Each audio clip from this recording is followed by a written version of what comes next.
जय श्री कृष्ण। राधे राधे। हमारे जितने यूट्यूबर परिवार है सबको नमस्कार। बच्चों को मधुर मधुर प्यार। आप लोग कैसे हैं? अच्छे ही होंगे। आप लोग के पीछे पीछे हम भी अच्छे ही हैं। तो मैं आज एक कहानी लेकर के आई हूँ। कहानी शुरू से लास्ट तक ज़रूर पढ़िएगा, मज़े से पढ़िएगा, तब बहुत अच्छा लगेगा। लाइक सब्सक्राइब कमेंट ज़रूर कीजिएगा। हमारे लॉन्ग वीडियो को भी देखिएगा, हमारे शॉर्ट वीडियो को भी देखिएगा।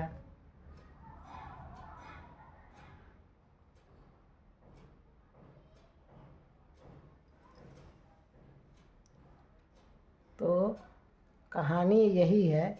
एक बूढ़ी, गांव में एक बूढ़ी रहती है। वह बूढ़ी बहुत भोली है और नाम भी भोली नाम है। उसी पर एक कहानी है। और ठाकुर जी हैं, एक पंडित जी हैं।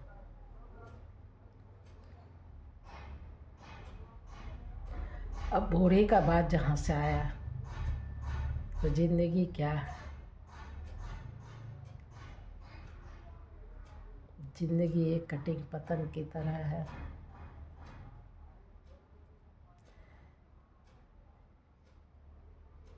तो सोशल मीडिया हो गया है। हम तो सोचते हैं हमारे लिए अच्छा ही आया है। अब कहाँ मिलता है। पहले था जॉइंट फैमिली था। पहले था बेटा पुतोहू पोता पोती नाती नतनी साथ में रहता था, मन लग जाता था। अब वो दिन चला गया। कारण है बच्चे को कमाने के लिए जाना ही होगा, तो बहू भी जाएगी और उनके बच्चे भी, माने पोता पोती भी जाएगा।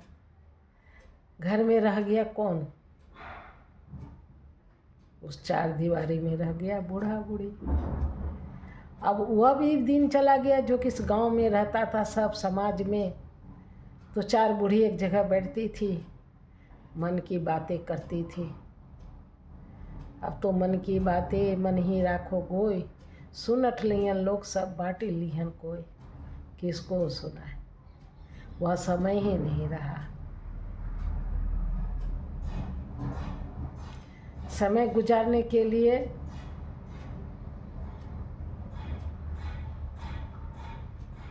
कुछ तो करना पड़ता है।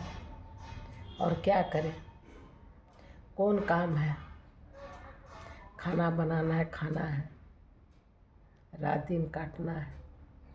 कुछ समय निकाल लेते हैं, ये कथा कहानी पढ़ते हैं और आप लोग को सुनाते हैं।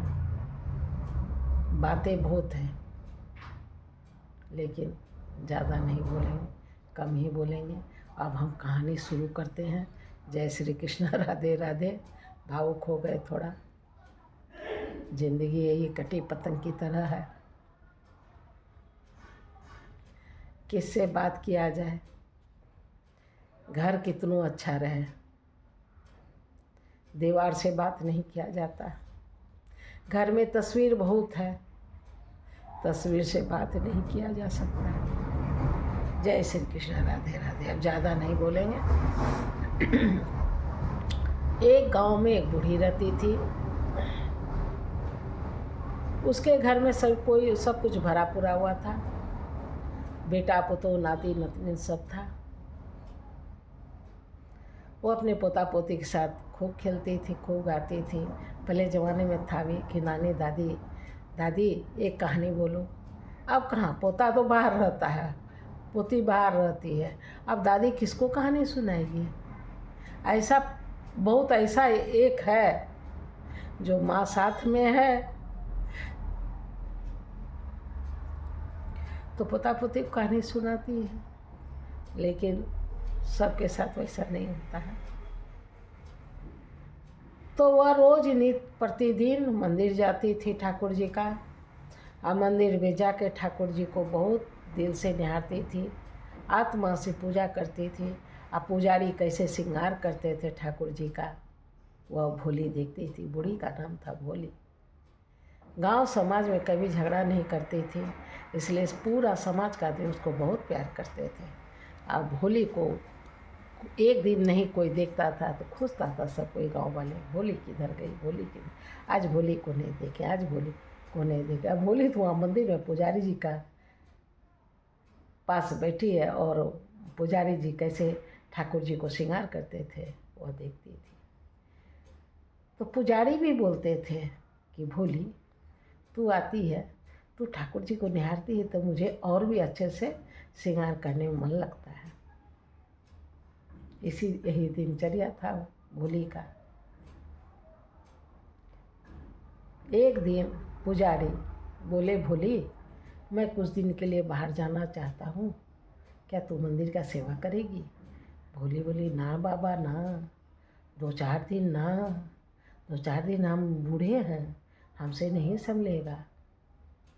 तो ठाकुर जी बोले 2 दिन? हाँ 2 दिन तो मैं कुछ कर लूँगा, लेकिन एक काम तो ठाकुर जी पुजारी जी आप गलत करते हो। क्या क्या गलत करते भोली? तो ठाकुर जी को नहवाना, श्रृंगार करना, कपड़े पहनाना सारे तुम करते हो, ठाकुर जी अपने से भी कर सकते हैं। पुजारी मुस्कुराने लगे, भोली तू बहुत भोली है रे।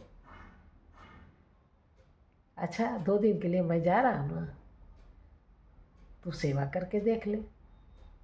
बोली हाँ हाँ मैं सेवा कर लूँगी, लेकिन 2 दिन से ज़्यादा ना करियो। पंडित जी बोले कि नहीं 2 दिन से ज़्यादा नहीं। ठीक है भोली। इतने में पंडित जी चले गए। पंडित जी चले गए। भोली सुबह सुबह झट से उठी, नित्य क्रियाक्रम कर करके फट से नहाई और नहा धो करके मंदिर फूल माला उला फल वूल ले करके मंदिर चल दी। जब मंदिर आई तो देखती है ठाकुर जी कुछ नहीं किए, मुंह भी नहीं धोए हैं। भोली क्या की, बाल्टी में पानी, लोटा, दातुन और उनका कपड़ा और जहाँ मंदिर में चंदन टीका सब रख दी और बोली ठाकुर जी मैं सब प्रबंध कर दी हूँ, आप जाओ झट से नहा लो, चंदन टीका कर लो, फिर आरती का समय हो जाएगा, तैयार हो जाओ ठाकुर जी। आप उधर से तैयार होके आओ और मैं फिर आरती करके तब तक जाती हूँ भोजन बनाने। भोजन बना के तैयार कर दूँगी, उसके बाद आपको भोग लगाना है, आपको खिलाना है, तो आप तैयार होकर के मंदिर में आ जाओ और मैं जा रही हूँ भोजन बनाने। भोली चली गई भोजन बनाने। जब आई भोली तो देखती है कि ठाकुर जी एकदम श्रृंगार करके एकदम तैयार मंदिर में बैठे हुए हैं।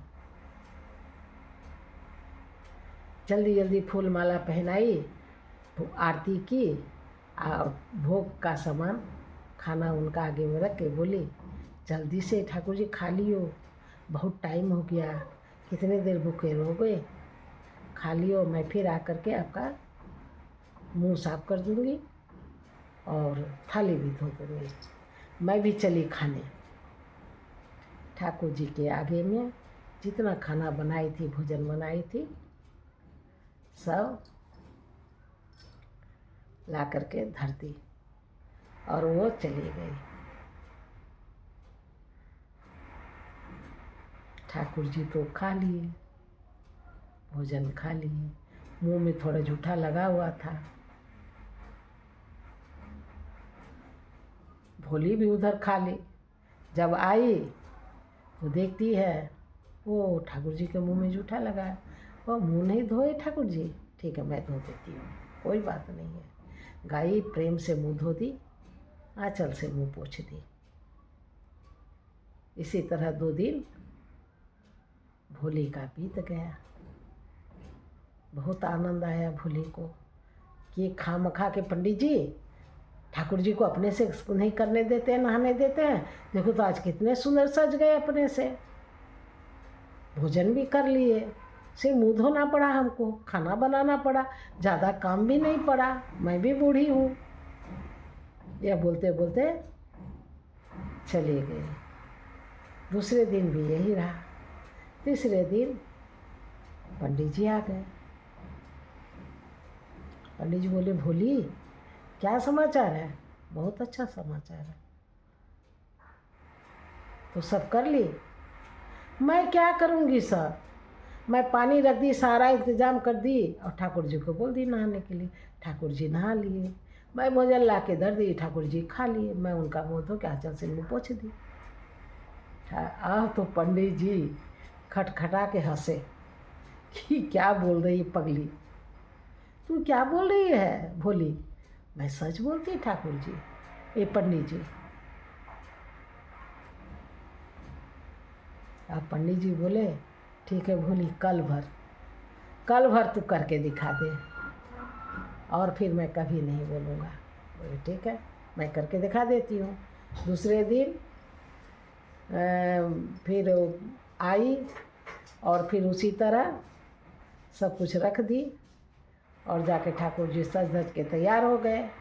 तैयार होने के बाद अब पंडित जी सब देख रहे हैं कि ठाकुर जी कैसे नहाए, कैसे खाना दी, कैसे खाए, और पंडित जी का आँख से झरझर आंसू जा रहा है। सब देखे, उसके बाद वही मूर्त को देख रहे हैं। पंडित जी मंदिर में बैठे हुए हैं, आँख से ओझल हो गया भगवान। पंडित जी देखते रह गए, आँख से ओझल हो गए प्रभु। और फिर मंदिर के तरफ देखते हैं ठाकुर पंडित जी, तो देखते हैं ठाकुर जी सिंहासन पर बैठे हैं। अब तो पंडित जी का आँखों से झरझर आंसू जाके भोली के चरणों में गिर गए। बोली भोली, तू सही में भोली है रे। हाँ, तेरे चलते मुझे भी प्रभु का दर्शन हो गया रे, अद्भुत हो गया रे, तू कितनी अच्छी है भोली। आज तक मैंने सेवा किया प्रभु का,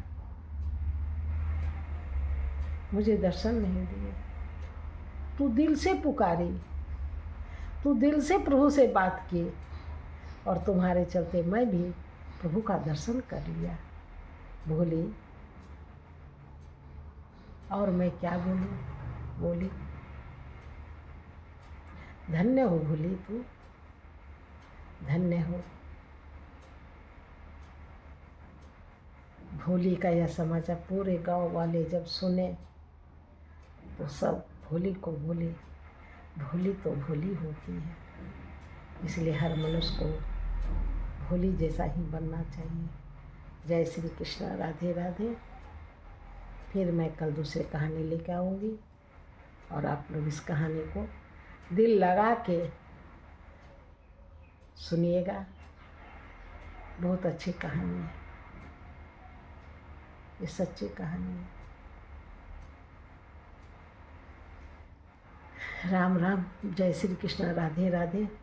सुखी रहे संसार, दुखिया रहे न कोई, यह अभिलाषा हम सबकी भगवान पूरी करे। जय श्री कृष्ण, राधे राधे। फिर हम कल मिलते हैं दूसरे समाचार में, दूसरी कहानी लेकर आएंगे।